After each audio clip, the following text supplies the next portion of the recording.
Muy buenas tardes para todos los que seguimos el comentario de los textos bíblicos del próximo domingo. Nos encomendamos a nuestro Señor para pedirle la luz de su Santo Espíritu a fin de que comprendamos las enseñanzas que el Señor quiere darle a la comunidad. Como miembro de la comunidad en torno al resucitado, celebramos esta vez, pues sí, las fiestas pascuales con Jesucristo, el pastor de los pastores, el pastor bello. Este domingo, pues celebra la iglesia el domingo de todos los pastores. Jesucristo se ha hecho pastor y como dirá el apóstol San Pedro, los copastores, que en este caso pues el Papa y los señores obispos, copastores con Cristo, y luego aquellos que quienes colaboramos en el ministerio pastoral, pues vamos también haciendo las veces de pastores. Pero también ustedes en sus familias son los de la iglesia doméstica en donde el pastoreo está mucho más cerca, el pastoreo de Jesucristo en el ámbito familiar. Bien, damos inicio, vamos a ubicarnos en el Evangelio de este domingo y será el capítulo 10 del Evangelio según San Juan. ¿Y por qué? Porque son 10 capítulos. El Evangelio de San Juan, que tiene un prólogo, que es el capítulo 1, versículos del 1 al 18, ese marco que presenta el evangelista para hablarnos de quién es el Hijo de Dios. Pero comienza, se le llama el libro de los signos, 7 signos que van a dar inicio en Caná de Galilea. 2:11 nos dirá que allí comenzó Jesús los signos. Entonces, entendiendo pues de que el evangelista no nos va a hablar de milagros, sino de signos. El milagro pues es algo que acontece en el que uno queda maravillado, pero que no tiene comprensión de lo que ha acontecido. El signo cuenta con la acción de Dios, pero como signo que ilumina, que dirige hacia algo mucho más.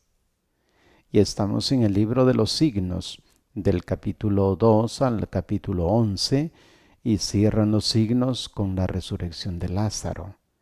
Es importante pues que consideremos esto antes de que entremos ya en materia sobre los textos de este domingo. Así que Jesús, en el ambiente en que Él se mueve, hablará del rebaño, hablará de los pastores, que es importante considerarlo. Bien, una vez indicadas estas cuestiones, este domingo celebramos la oración también mundial por las vocaciones sacerdotales y orar también por las vocaciones a la vida consagrada. Nuestra oración pues sigue escuchando las palabras de Jesús que dice: la mies es mucha y los obreros pocos, rueguen al dueño de la mies que envíe obreros a sus campos. Y es lo que le pedimos a nuestro Señor, que envíe siempre estos mensajeros, porque necesitamos sacerdotes para cubrir todos los espacios donde es necesario celebrar la Eucaristía, pero sobre todo el trabajo de la misión pastoral. Por eso Cristo, buen pastor. Hagamos una introducción breve a lo que vamos a trabajar. Comenzando recordando al faraón que les pregunta cuál era su trabajo, los hermanos de José le responden: tus siervos son pastores de ovejas, lo mismo que nuestros padres. Vemos la afirmación que está en Génesis 47:3. Ellos eran pastores, los patriarcas, pastores. Moisés ha estado al cuidado de rebaños y David fue llamado cuando entre pastizales iba detrás de las ovejas. Usted lo ve en Primera de Crónicas 17:7. En todo el antiguo Medio Oriente, el soberano que cuidaba de su pueblo era imaginado como un pastor. En las inscripciones mesopotámicas, apacentar era usado comúnmente en sentido de gobernar. El faraón era llamado pastor de todas las gentes, pastor que cuida de sus súbditos, y como símbolo de su poder llevaba en mano un bastón en forma de cayado. Por eso el buen pastor tiene su cayado. En Israel, esta imagen del pastor se aplica a los jefes militares, políticos y también a Dios. Es conmovedora la invocación: Pastor de Israel, escucha, tú que guías a José como a un rebaño. Salmo 80, versículo 2. Y es deliciosa la sensación de seguridad que comunica el célebre canto: el Señor es mi pastor, nada me falta. Notamos que está en presente, nada me falta. Salmo 23:1. Sorprende, sin embargo, que en el antiguo texto del Antiguo Testamento el rey en funciones sea designado como pastor. Este título estaba reservado para un único rey, el futuro Mesías, descendiente de David. Después de haber pronunciado palabras severas de condena contra los soberanos que han llevado al pueblo a la ruina, el Señor promete asumir él mismo el oficio de pastor, congregar el rebaño disperso, de conducirlo a los pastizales, y anuncia: les daré un pastor único que las pastoree. Yo, el Señor, seré su Dios, y mi siervo David, príncipe en medio de ellos. Ezequiel 34, 23 al 24. La profecía se ha cumplido plenamente en Jesús. Éramos ovejas errantes. Ahora tenemos un pastor que nos guía. Ya tenemos la imagen clara de quién es el pastor, por qué la tradición bíblica habla de los pastores. Y ya estamos pues en esta perspectiva. En esta línea nos acercamos al texto de la primera lectura, los pastores. En Hechos 2, 14 al 36, 41. Pedro se puso de pie con los 11 y levantando la voz les dirigió la palabra. Por tanto, que todo el pueblo de Israel reconozca que a este Jesús crucificado por ustedes, Dios lo ha nombrado Señor y Mesías. Los que oyeron les llegó al corazón y dijeron a Pedro y a los otros apóstoles: ¿qué debemos hacer, hermanos?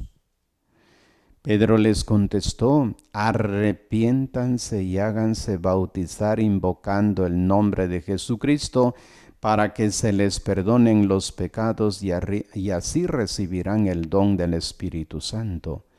Porque la promesa ha sido hecha para ustedes y para sus hijos y para todos aquellos que están lejos, a quienes llamará el Señor nuestro Dios.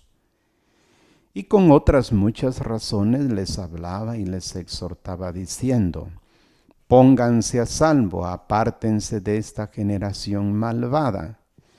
Los que aceptaron sus palabras se bautizaron, y aquel día se incorporaron unas 3,000 personas. Hasta aquí el texto de los Hechos, que vamos a tener como texto proclamado el próximo domingo. Hemos venido haciendo lectura de la predicación de Pedro en los Hechos. Así que continúa el discurso iniciado el domingo pasado. Ha presentado al pueblo de Jerusalén la vida de Jesús, y lo presenta así: un hombre que ha pasado haciendo el bien a todos. Después ha dirigido a sus oyentes una grave acusación: ustedes lo crucificaron y le dieron muerte por medio de gente sin ley. Finalmente, ha recordado la acción que Dios ha glorificado a su siervo fiel, resucitándolo de la muerte. En este punto del discurso comienza pues la lectura. Dice ahora, que todo el pueblo de Israel reconozca que a este Jesús crucificado por ustedes, Dios lo ha nombrado Señor y Mesías. Al oír estas palabras, los presentes toman conciencia del error cometido. Sienten el corazón traspasado por el arrepentimiento y buscan una solución a su drama interior. No encontrándola, dirigen a los apóstoles una apasionada petición.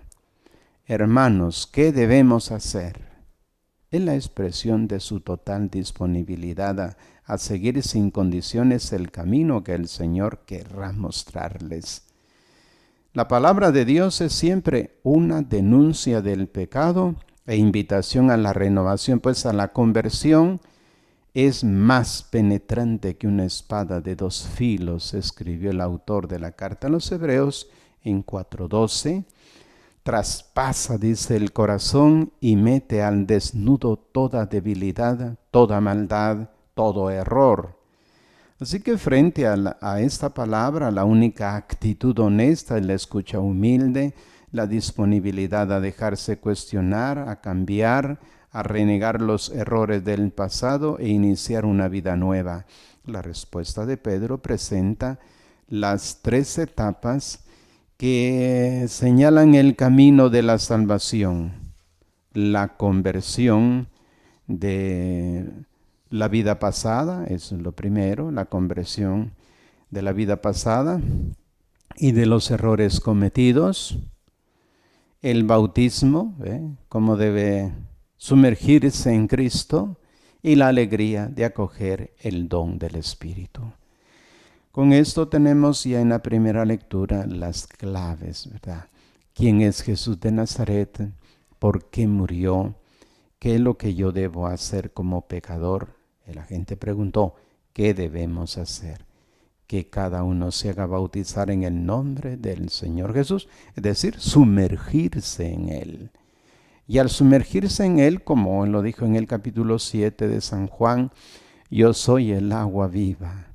Es sumergirnos en las aguas que es Cristo y viviendo en Él, somos naturalmente transformados.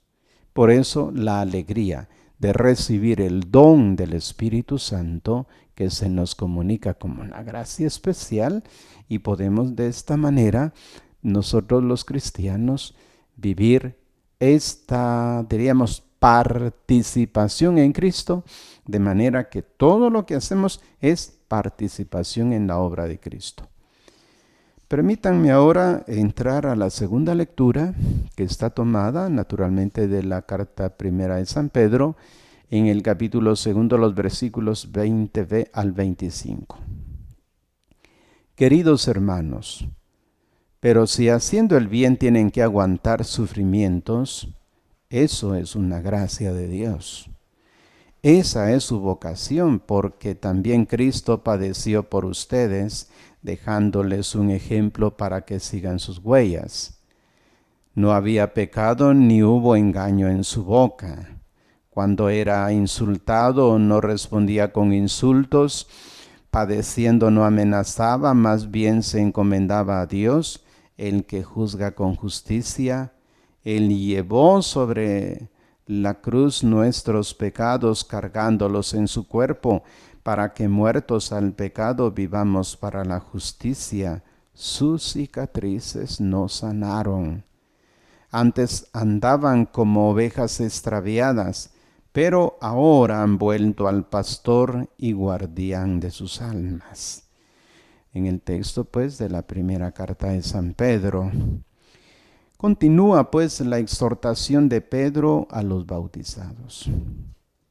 A mitad de su discurso siente la necesidad de afrontar un problema social particularmente delicado: las relaciones entre dueños o patrones y esclavos, tiene que tratar el argumento porque entre los nuevos bautizados hay personas nobles y pudientes, pero también hay muchos esclavos. Algunos de estos, particularmente afortunados, dependen de amos buenos y compasivos. A otros, sin embargo, les ha tocado la gente dura, maleducada, arrogante y patronas altaneras e insolentes. A la prepotencia de los amos se agregan las vejaciones y abusos por parte de los compañeros de esclavitud que se ceban justamente en los cristianos, quienes después del bautismo han roto con las antiguas costumbres y han asumido un estilo de vida irreprensible. Pero ¿cómo comportarse con quien provoca, ofende, maltrata y abusa? ¿Debe uno rebelarse? ¿Se puede reaccionar recurriendo a la violencia? La pregunta que uno se hace. Lo primero que a uno le viene en mente es rebelarse. Pero la respuesta del predicador en este texto hace referencia a Jesús y al modo con que Jesús ha dado una respuesta a la injusticia. En vez de 12 discípulos llenos de miedo, podía contar con 12 legiones de ángeles. Sin embargo, se ha entregado a quienes habían venido a arrestarlo con espadas y palos. Recordemos la pasión. Ha condenado el uso de la espada como medio de establecer justicia. Recuerdan la espada de Pedro al cortarle la oreja a aquel personaje que está en la pasión. Ha llamado amigo incluso a Judas en el momento que le entregaba en manos de sus enemigos. Y ha perdonado en la cruz a aquellos que lo estaban matando. Viendo el paradigma, el modelo que es Cristo, pues ¿cómo responder? El predicador resume el comportamiento de Jesús refiriéndose al famoso texto del profeta Isaías que presenta al siervo fiel al Señor. No había cometido crímenes ni había engaño en su boca. Relatos del canto del siervo en Isaías 53:9. Y continúa, cuando era insultado no respondía con insultos, padeciendo no amenazaba. Estas decisiones radicales pues del maestro dejan al discípulo un único camino abierto, claro e inequívoco. La respuesta es el perdón, el del amor sin condiciones. Nada hay más contrario al mensaje de Jesús que el uso de la violencia. Va en contra de la mentalidad de Cristo. Para construir un mundo nuevo en el que reine la justicia, la paz, el amor cristiano, puede emplear solamente pues los medios propuestos por Jesucristo, nunca aquellos que el mismo Cristo ha rechazado explícitamente.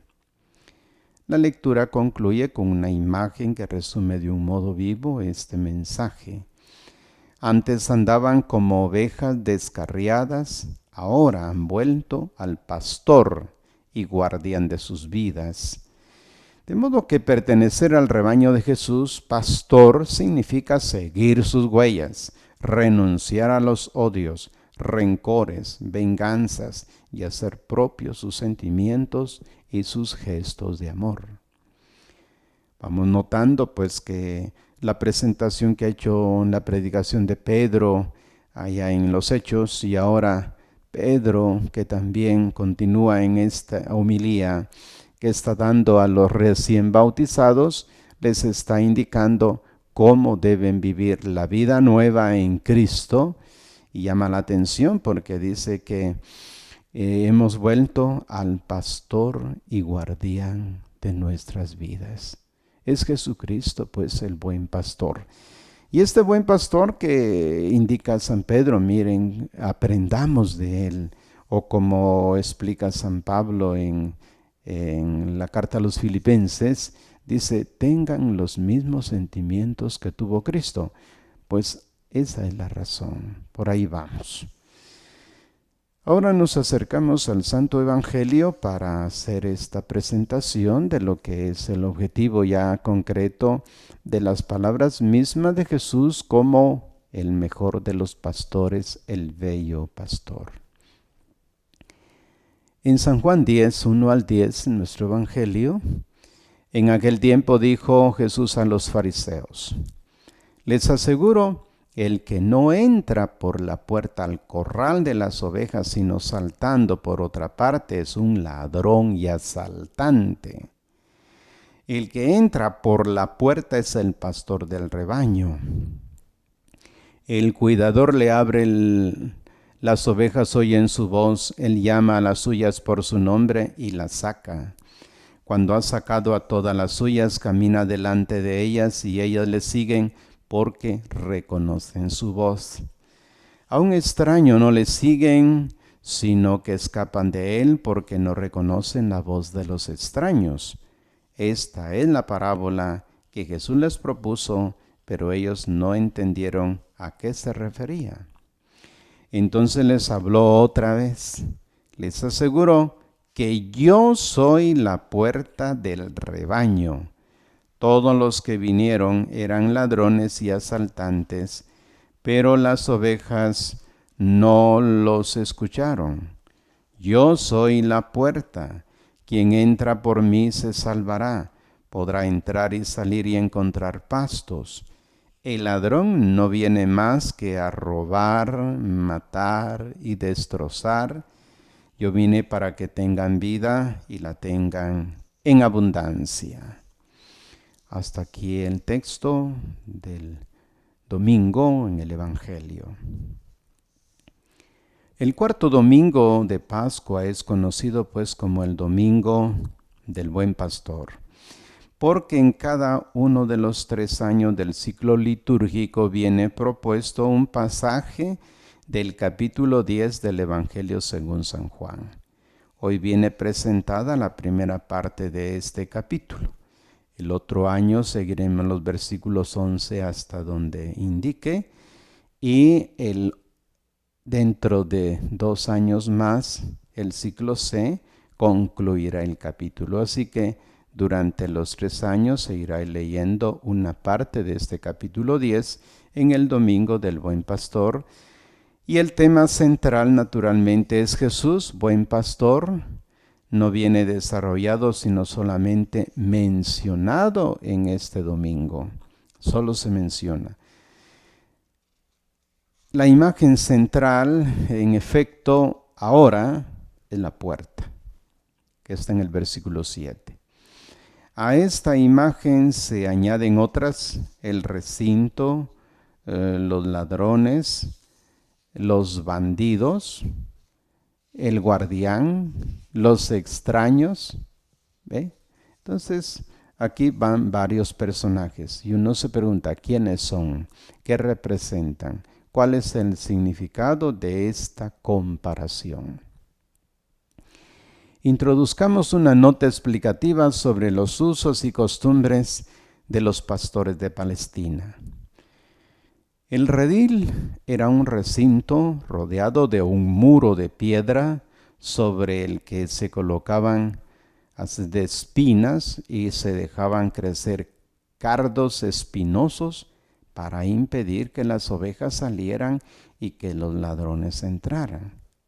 Hasta el día de hoy así vivimos, ¿verdad? Colocando siempre en los muros algo que guarde, porque los ladrones se saltan los muros. Hasta el día de hoy esto es así. Así que con esto, ¿qué es lo que se hace? Se impide, por un lado, que salgan las ovejas y por el otro, que se entren los ladrones. El redil podía construirse delante de una casa o bien en un campo abierto, en la ladera de una montaña. En este caso era utilizado generalmente por varios pastores que recogían allí sus ovejas durante la noche. Uno de ellos hacía la guardia mientras los otros dormían. Decir como hace San Lucas en el relato del nacimiento de Jesús. ¿Recuerdan en Lucas 2:8? que quien montaba la guardia velaba o vigilaba no es del todo exacto. En realidad, armado de un bastón, se situaba delante de la entrada del redil, no tenía puerta, se acurrucaba así en escondidas, y en esta posición, obstaculizando el acceso, se convertía él mismo en puerta, porque él estaba a la entrada. Generalmente dormitaba, pero su presencia era suficiente para disuadir a los predadores de acercarse pues al redil e impedir a los lobos entrar en el recinto. Solo podía acercarse a las ovejas aquel a quien el pastor de guardia pues dejaba pasar. Por la mañana, cuando cada pastor se acercaba a la entrada, las ovejas reconocían inmediatamente el paso y la voz, se alzaban y lo seguían, seguras de ser conducidas a los pastizales de hierbas frescas y bien a un oasis de aguas puras y abundantes. Lo seguían porque se sentían pues amadas y protegidas. El pastor nunca las había traicionado ni desilusionado. Partiendo de esta experiencia de vida de su pueblo, Jesús compone una parábola que no es inmediatamente clara. En ella se acumulan y se yuxtaponen pues imágenes enigmáticas. Incluso para los mismos judíos son enigmáticas, es un enigma. El género literario en la Biblia, más diríamos en este relato, es un enigma. ¿Adivina qué? ¿Verdad? Entonces uno está como en la adivinanza. ¿De qué se trata? Se abre un misterio. En la primera parte, estamos en los versículos 1 al 6 de este capítulo 10, viene introducida la figura del verdadero pastor. El comienzo del relato es más bien duro y provocativo. Contiene misteriosas alusiones a peligros, enemigos, agresores. El que no entra por la puerta del corral de las ovejas, sino saltando por otra parte, es un ladrón y un asaltante. A continuación entra en escena el pastor verdadero. La característica que lo distingue es la ternura. Conoce a sus ovejas por su nombre y las va llamando una a una. Para Jesús no existen las masas anónimas. Él se interesa por cada uno de sus discípulos. Lleva la cuenta de las cualidades y debilidades de cada uno. Contempla los cabritos que, jóvenes y ágiles, saltan y corren delante de todos, pero su solicitud y sus cuidados son para las más débiles del rebaño. Dice, toma en brazos a los corderos y hace recostar a las madres. Isaías 40:11. Comprende sus dificultades, no forza los tiempos, no impone ritmos insostenibles, evalúa las condiciones de cada uno, ayuda y respeta. En contraposición a este pastor aparecen los ladrones y bandidos. Ladrones y bandidos, ¿quiénes son? ¿Cómo reconocerlos? ¿A quiénes se refiere Jesús? No faltaban pastores en su tiempo. Estaban los jefes religiosos y políticos que se tenían por guías comprometidos para el bien del pueblo, pero que en realidad buscaban solamente su propio interés. Su objetivo era el poder, el dominio, el prestigio personal, la explotación. Sus métodos eran la violencia y la mentira. No eran pastores auténticos. Por eso un día Jesús se conmovió frente a la muchedumbre que le seguía expresando esta frase, porque eran como ovejas sin pastor. Los condujo fuera, Los hizo acomodar sobre la hierba y les proporcionó en abundancia el pan y el alimento de su palabra. En Marcos 6, 34 al 44. El buen pastor llama a su gente y la alimenta. Es de notar que en esta primera parte del pasaje evangélico, la insistencia sobre la voz del pastor que es escuchada, reconocida e inmediatamente distinguida de la de los extraños. Aun después de la resurrección, Jesús será reconocido por su voz. Los discípulos se verán engañados por sus propios ojos. Verán a Jesús como un caminante, como fue el caso de ayer, el domingo, como fantasma, que también así lo vieron, o como pescador en el capítulo 21 de San Juan. Pero el oído nunca les engañó. Su voz era inconfundible. Hoy esta voz continúa resonando nítida y viva en la palabra del Evangelio. Es la única que resulta familiar al discípulo.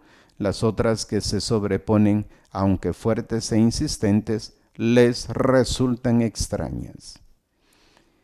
Quien es instruido, pues, por el Espíritu, es capaz de distinguir, en medio del bullicio de tantas otras voces, la del pastor, y huye cuando oye el paso de ladrones y predadores, es decir, de los impostores que vienen solo para arrastrar al discípulo por caminos de muerte. En la segunda parte del pasaje, versículos 7 al 10, Jesús se presenta primero como la puerta de las ovejas. Nótese bien, la puerta de las ovejas. Después, como la puerta. Si se tiene presente la aclaración hecha al comienzo, podemos decir que Él es el guardián que se posiciona en la entrada del redil como puerta. La puerta tiene una doble función. Deja pasar a los de casa e impide el ingreso a los extraños. Son estas las dos funciones las que vienen explicadas por Jesús en sendas alegorías.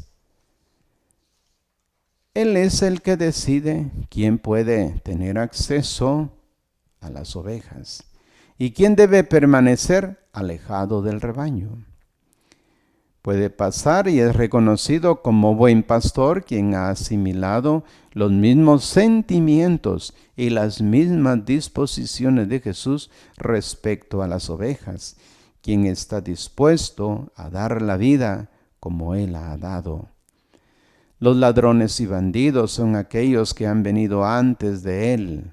Ciertamente no se refería a los profetas y justos del Antiguo Testamento. Los ladrones eran los jefes religiosos y políticos de su tiempo que explotaban, oprimían y causaban toda clase de sufrimientos al pueblo. Los bandidos eran los revolucionarios que querían construir una sociedad más libre y más justa, pero cultivaban ideales nobles, pero recurrían a métodos equivocados, fomentando el odio al enemigo, predicaban el recurso a la violencia, proponían el uso de las armas. Quien actúa de este modo no tiene los mismos sentimientos ni las mismas disposiciones de Jesús, no pasan a través de la puerta que es Cristo. En el último versículo, el 10, se retoma esta contraposición. En un dramático crescendo se describen las obras del ladrón. El ladrón dice, roba, mata, destruye. 3 verbos que resumen la obra de la muerte. Esas obras de muerte a las que Jesús se opone. Quien quiera que se acerca al hombre para quitarle la vida es un ladrón y está del lado del maligno. Es hijo del diablo, que fue homicida desde el principio. Usted lee en San Juan 8:44. El comportamiento del pastor es lo opuesto. Viene a dar vida y vida en abundancia. A través de la puerta no pasan solamente los pastores, sino que entran y salen las ovejas. Jesús se presenta como la puerta también en este sentido. Solo quien pasa a través de él tiene acceso a pastos jugosos, encuentra el pan que sacia, Juan 6, y el manantial que brota dando vida eterna, Juan 4, y obtiene así la salud plena, la salvación. Jesús es esta puerta estrecha que encontramos en Mateo 7:14, porque pide la renuncia a uno mismo, el amor desinteresado a los demás, pero Él es el único que conduce a la vida. Todas las demás puertas son trampas, agujeros que se abren sobre principios de muerte. Es ancha la puerta y espacioso el camino que lleva a la perdición, y son muchos los que entran por ella. La imagen, pues, de Jesús, buen pastor, es importante. Ustedes tienen experiencia de esto, ¿no? Ustedes son también los que son la puerta de sus propios miembros de la familia. Si ustedes son buenos pastores, buscarán conducir a sus hijos a buenos pastizales. Y pasarán por ustedes porque ustedes tienen la capacidad intelectiva para saber dirigir a sus hijos. Tienen la experiencia de la vida y pueden saber qué es nocivo para la vida. No los dejan ir a donde vayan a perder su vida. Al contrario, como buenos pastores, buscan lo mejor para sus hijos, de manera que ustedes como pastores cuidan la vida de sus ovejas, la vida de su familia. Pero cuando se trata de la vida de la iglesia, ustedes también se habrán dado cuenta y todos hemos experimentado esto. La vida de la iglesia, entendemos que Jesucristo está en su iglesia y que este conducir las ovejas, pues es importante. Jesús sigue presente en medio de la iglesia y nuestros pastores, el Papa, nuestros obispos, son los que llevan ciertamente el rebaño y estamos atentos a sus indicaciones. Estamos esperando su acercamiento al pueblo de Dios, pero con estas características que ha planteado el evangelista. Un buen pastor que busca los mejores pastos, alimenta a las ovejas con su palabra, con su enseñanza, la va alimentando, porque uno así se alimenta, como ayer escuchábamos de los discípulos de Maús. Ellos fueron escuchando las palabras de Jesús Maestro y descubrieron y sintieron, dice, que esa palabra llegó a su corazón. Así también son nuestros pastores. Y también nos dan el alimento. Los pastores en la Iglesia Católica, pues celebramos la presencia de Cristo resucitado en la Sagrada Eucaristía y se alimenta al pueblo de Dios, como estamos en esta semana hablando sobre la importancia del pan de vida. Para realizar la obra de Jesucristo, que es el pastor de pastores, necesitamos alimentarnos de Él. ¿Qué pasa con los que son bandidos? Se saltan las trancas, decimos nosotros, se saltan los muros. Y a escondidas van llevándose las ovejas para despedazarlas. Son ladrones, son bandidos. Son gente, pues, que tienen otro tipo de interés. Son asalariados, dirá el texto bíblico, porque lo único que buscan es su dinero. Y la gente cae en sus redes porque les ofrecen también futuros proyectos y se los llevan. Entonces, dentro de la Iglesia Católica tenemos que ser ciertamente inteligentes para captar dónde están los verdaderos pastores y dónde están los bandidos. De manera pues que seamos inteligentes, como Jesús decía, hay que ser sencillos como las palomas, pero estar atento a todo aquello que no es bueno. Bueno, ustedes y nosotros en el sentido pues, ministerial somos pastores y cada quien debe ejercer esta función para alcanzar una buena vida. Porque más adelante, si uno no está atento a eso, las personas se descarrían y al descarrilarse, pues al final dice, lástima que no hablé cuando era su debido tiempo. Estos son los problemas que vienen después, porque uno dice, si hubiera dicho esto, si hubiera hecho aquello, hágalo. Usted es buen pastor y pastora dentro del ámbito de la familia. Bueno, celebraremos el domingo esta palabra, donde esta palabra se hace realidad de Jesucristo como buen pastor. Tengan ustedes pues buenas tardes.